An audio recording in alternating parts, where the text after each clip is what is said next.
श्री गणेशाय नमः।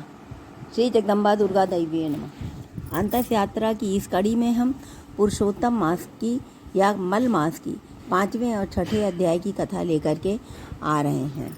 एक बात हम अपने साधकों को बता देना चाहते हैं कि इस लेख में निहित जानकारी में हमारा कोई शास्त्रोक्त पठन पाठन नहीं है।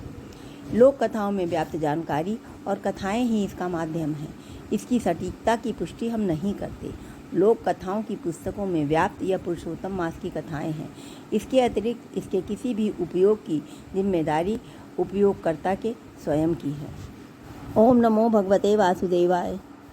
पुरुषोत्तम मास महात्म कथा अध्याय 5। नारद जी बोले, हे महाभाग, हे तपोनिधे।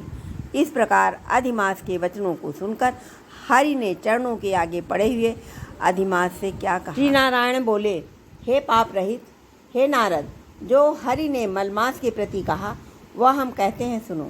हे मुनिश्रेष्ठ, आप जो सत्यकथा हमसे पूछते हैं, आप धन्य हैं। श्री कृष्ण बोले, हे अर्जुन, वैकुंठ का वृत्तांत हम तुम्हारे सम्मुख कहते हैं, सुनो।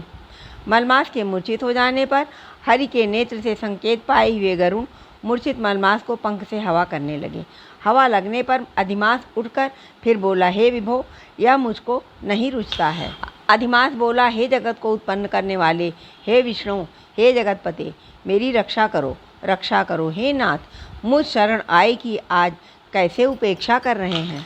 इस प्रकार कहकर कांपते हुए घड़ी घड़ी विलाप करते हुए अधिमास से वैकुंठ में रहने वाले ऋषिकेश हरि बोले। श्री विष्णु बोले, उठो उठो, तुम्हारा कल्याण हो। हे वश, विषाद मत करो। हे निरीश्वर, तुम्हारा दुख मुझको दूर होता नहीं ज्ञात होता है। ऐसा कहकर प्रभु मन में सोचकर क्षण भर में उपाय निश्चय करके पुनः अधिमास से मधुसूदन बोले। श्री विष्णु बोले, हे वश, योगियों को भी जो दुर्लभ गोलोक है वहाँ मेरे साथ चलो, जहाँ भगवान श्री कृष्ण पुरुषोत्तम ईश्वर रहते हैं। गोपियों के समुदाय के मध्य में स्थित 2 भुजा वाले, मुरली को धारण किए हुए नवीन मेघ के समान श्याम, लाल कमल के सदृश नेत्र वाले, शरद पूर्णिमा के चंद्रमा के समान अति सुंदर मुख वाले, करोड़ों कामदेव के लावण्य की मनोहर लीला के धाम, पीतांबर धारण किए हुए माला पहने, वनमाला से विभूषित, उत्तम रत्नाभरण धारण किए हुए, प्रेम के भूषण, भक्तों के ऊपर दया करने वाले, चंदन चर्चित सर्वांग, कस्तूरी और केशर से युक्त वक्षस्थल में श्रीवत्स चिन्ह से शोभित, कौस्तुभ मणि से विराजित, श्रेष्ठ से श्रेष्ठ रत्नों के सार से रचित किरीट वाले, कुंडलों से प्रकाशमान, रत्नोल के सिंहासन पर बैठे हुए, पार्षदों से घिरे हुए जो हैं, वही पुराण पुरुषोत्तम परब्रह्म हैं। वे स्वतंत्र हैं, ब्रह्मांड के बीच सबके आधार, परे से भी परे, निष्प्रह, निर्विकार, परिपूर्णतम प्रभु, माया से परे, सर्वशक्ति संपन्न, गुण रहित, नित्य शरीरी। ऐसे प्रभु जिस गोलोक में रहते हैं वहाँ हम दोनों चलते हैं। वहाँ श्री कृष्णचंद्र तुम्हारा दुख दूर करेंगे। श्री नारायण बोले, ऐसा कहकर अधिमास का हाथ पकड़कर हरि गोलोक को गए। हे मुने, जहाँ पहले के प्रलय के समय में वे अज्ञान रूप महाअंधकार को दूर करने वाले, ज्ञान रूप मार्ग को दिखाने वाले केवल ज्योति स्वरूप थे, जो ज्योति करोड़ों सूर्यों के समान प्रभाव वाली, नित्य असंख्य और विश्व की कारण थी, तथा उन स्वेच्छामय विभु की ही वह अतिरेक की चरम सीमा को प्राप्त थी, जिस ज्योति के अंदर ही मनोहर 3 लोक विराजित हैं। हे मुने, उसके ऊपर अविनाशी ब्रह्म की तरह गोलोक विराजित है। 3 करोड़ योजन का चौतरफा जिसका विस्तार है और मंडलाकार जिसकी आकृति है, लहलहाता हुआ साक्षात मूर्तिमान तेज का स्वरूप है, जिसकी भूमि रत्नमय है। योगियों द्वारा स्वप्न में भी जो अदृश्य है, परंतु जो विष्णु के भक्तों से गम्य और दृष्ट है। ईश्वर ने योग द्वारा जिसे धारण कर रखा है, ऐसा उत्तम लोक अंतरिक्ष में स्थित है। आदि व्याधि, बुढ़ापा, मृत्यु, शोक, भय आदि से रहित है। श्रेष्ठ रत्नों से भूषित, असंख्य मखानों से सुशोभित है। उस गोलोक के नीचे 50 करोड़ योजन के विस्तार के भीतर दाहिने वैकुंठ और बाएं उसी के समान मनोहर शिवलोक स्थित है। 1 करोड़ योजन विस्तार के मंडल का वैकुंठ शोभित है। वहाँ सुंदर पीतांबरधारी वैष्णव रहते हैं। उस वैकुंठ के रहने वाले शंख, चक्र, गदा, पद्म धारण किए हुए लक्ष्मी के सहित चतुर्भुज हैं। उस वैकुंठ में रहने वाली स्त्रियां बजते हुए नूपुर और करधनी धारण किए हैं, सब लक्ष्मी के समान रूपवती हैं। गोलोक के बाएं तरफ जो शिवलोक है उसका करोड़ योजन विस्तार है और वह प्रलय शून्य है। सृष्टि में पार्षदों से युक्त रहता है। बड़े भाग्यवान शंकर के गण जहाँ निवास करते हैं। शिवलोक में रहने वाले सब लोग सर्वांग भस्म धारण किए हैं, नाग का यज्ञोपवीत पहने रहते हैं। अर्धचंद्र जिनके मस्तक में सुशोभित है, त्रिशूल और पट्टिशधारी सब गंगा को धारण किए वीर हैं और सबके सब शंकर के समान जयशाली हैं। गोलोक के अंदर अति सुंदर एक ज्योति है। वह ज्योति परम आनंद को देने वाली और बराबर परमानंद का कारण है। योगी लोग बार बार योग द्वारा ज्ञान चक्षु से आनंदजनक निराकार और पर से भी परे उसी ज्योति का ध्यान करते हैं।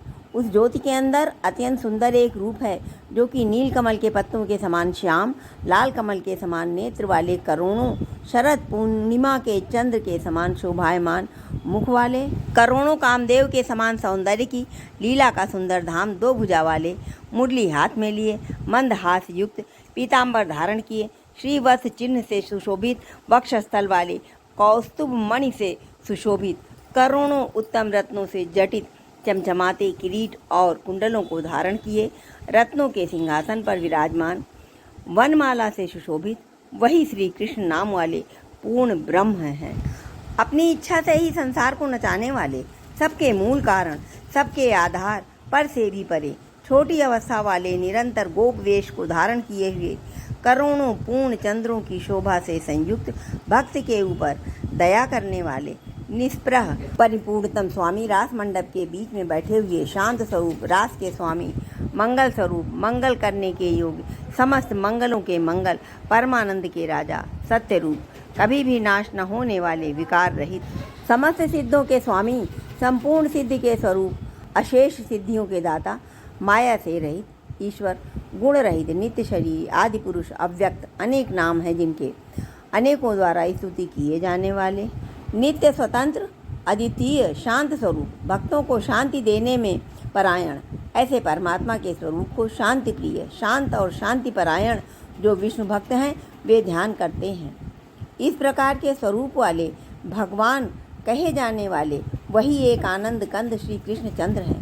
श्री नारायण बोले, ऐसा कहकर भगवान सत्य स्वरूप विष्णु अधिमास को साथ लेकर शीघ्र ही पर ब्रह्मयुक्त गोलोक में पहुँचे। सूत जी बोले, ऐसा कहकर सत्क्रिया को ग्रहण किए हुए नारायण मुनि के चुप हो जाने पर आनंद सागर पुरुषोत्तम से विविध प्रकार की नई कथाओं को सुनने की इच्छा रखने वाले नारद मुनि उत्कंठापूर्वक बोले। अब आगे की कथा 6ठे अध्याय में। इति श्री बृहन्नारदीय पुरुषोत्तम मास महात्मये पंचमो अध्याय। जय श्री राधे। ओम नमो भगवते वासुदेवाय। पुरुषोत्तम मास महात्म कथा अध्याय 6। नारद जी बोले, भगवान गोलोक में जाकर क्या करते हैं? हे पाप रहित, मुझ श्रोता के ऊपर कृपा करके कहिए। श्री नारायण बोले, हे नारद, पाप रहित अधिमास को लेकर भगवान विष्णु के गोलोक जाने पर जो घटना हुई वह हम कहते हैं, सुनो। उस गोलोक के अंदर मणियों के खंभों से सुशोभित सुंदर पुरुषोत्तम के धाम को दूर से भगवान विष्णु देखते हैं। उस धाम के तेज से बंध हुए नेत्र वाले विष्णु भगवान धीरे धीरे नेत्र खोलकर और अधिमास को अपने पीछे कर धीरे धीरे धाम की ओर जाते हैं। अधिमास के साथ भगवान के मंदिर के पास जाकर विष्णु अत्यंत प्रसन्न हुए और उठकर खड़े हुए द्वारपालों से अभिनंदित भगवान विष्णु पुरुषोत्तम भगवान की शोभा से आनंदित होकर धीरे धीरे मंदिर में गए और भीतर जाकर शीघ्र ही श्री पुरुषोत्तम कृष्ण को नमस्कार करते हैं। गोपियों के मंडल के मध्य में रत्नमय सिंहासन पर बैठे हुए श्री कृष्ण को नमस्कार कर पास में खड़े होकर श्री विष्णु बोले, गुणों से अतीत, गोविंद, अद्वितीय, अविनाशी, सूक्ष्म, विकार रहित, विग्रहवान, गोपों के वेश के विधायक, छोटी अवस्था वाले, शांत स्वरूप, गोपियों के पति, बड़े सुंदर, नूतन मेघ के समान श्याम, करोड़ों कामदेवों के समान सुंदर, वृंदावन के अंदर रास मंडल में बैठने वाले, पीत रंग के पीताम्बर से शोभित, सौम्य, भौहों के चढ़ाने पर मस्तक में 3 रेखा पड़ने से सुंदर आकृति वाले, रासलीला के स्वामी, रासलीला में रहने वाले, रासलीला करने में सदा उत्सुक, 2 भुजा वाले, मुरलीधर, पीताम्बर वस्त्रधारी, अच्युत, ऐसे भगवान की मैं वंदना करता हूँ। इस प्रकार स्तुति करके भगवान श्री कृष्ण को नमस्कार कर पार्षदों द्वारा सत्कृत श्री विष्णु रत्नजति सिंहासन पर श्री कृष्ण की आज्ञा से बैठे। श्री नारायण बोले, यह श्री विष्णु का किया हुआ स्तोत्र प्रातःकाल उठकर जो पढ़ता है उसके समस्त पाप नष्ट हो जाते हैं और अनिष्ट स्वप्न भी अच्छे फल को देते हैं और पुत्र पौत्रादि को बढ़ाने वाली भक्ति श्री गोविंद में होती है। अकीर्ति का नाश होकर सत्कीर्ति की वृद्धि होती है। भगवान विष्णु बैठ गए और कृष्ण के आगे कांपते हुए अधिमास को कृष्ण के चरण कमलों में नमन कराते हैं। तब श्री कृष्ण ने श्री विष्णु से पूछा कि यह कौन है, कहाँ से यहाँ आया है, क्यों रोता है। इस गोलोक में तो कोई भी दुखभागी नहीं होता है। इस गोलोक में तो रहने वाले सर्वदा आनंद में मग्न रहते हैं। ये लोग तो स्वप्न में भी दुष्ट वार्ता या दुख भरा समाचार सुनते ही नहीं हैं। अतः हे विष्णु, यह क्यों कांपता है और आँखों से आंसू बहाता दुखित हमारे सम्मुख किस लिए खड़ा है। श्री नारायण बोले, नवीन मेघ के समान श्याम सुंदर, गोलोक के नाथ का वचन सुन सिंहासन से उठकर महाविष्णु मलमास की संपूर्ण दुख गाथा कहते हुए बोले। श्री विष्णु बोले, हे वृंदावन की शोभा के नाथ, हे श्री कृष्ण, हे मुरलीधर, इस अधिमास के दुख को आपके सामने कहता हूँ, आप सुने। इसके दुखित होने के कारण ही स्वामी रहित अधिमास को लेकर मैं आपके पास आया हूँ।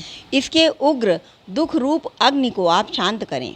यह अधिमास सूर्य की संक्रांति से रहित है, मलिन है, शुभ कर्म में सर्वदा वर्जित है। स्वामी रहित मास में स्नान आदि नहीं करना चाहिए।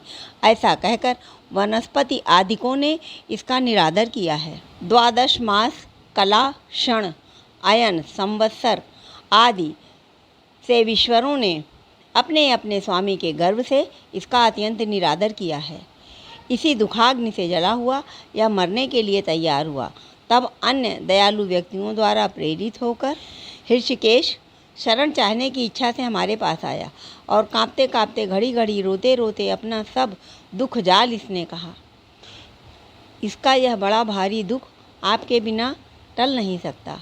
अतः इस निराश्रय का हाथ पकड़कर आपकी शरण में लाया हूँ। दूसरों का दुख आप सहन नहीं कर सकते, ऐसा वेद जानने वाले लोग कहते हैं।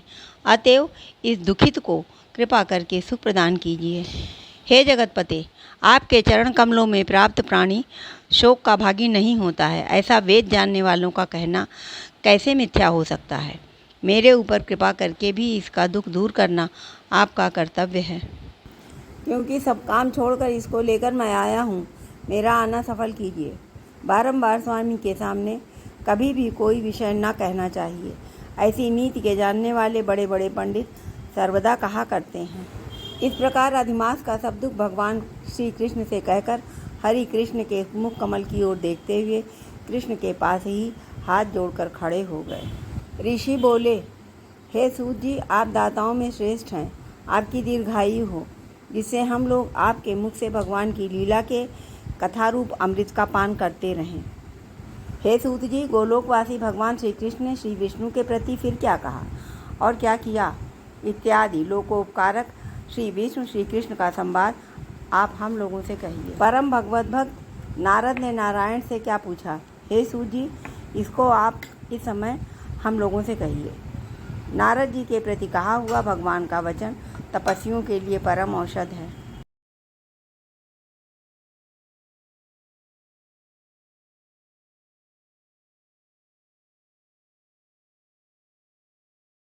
इति श्री बृहन्नारदीय पुरुषोत्तम मास महात्म्ये षष्ठो अध्याय। श्री हरि शरणम।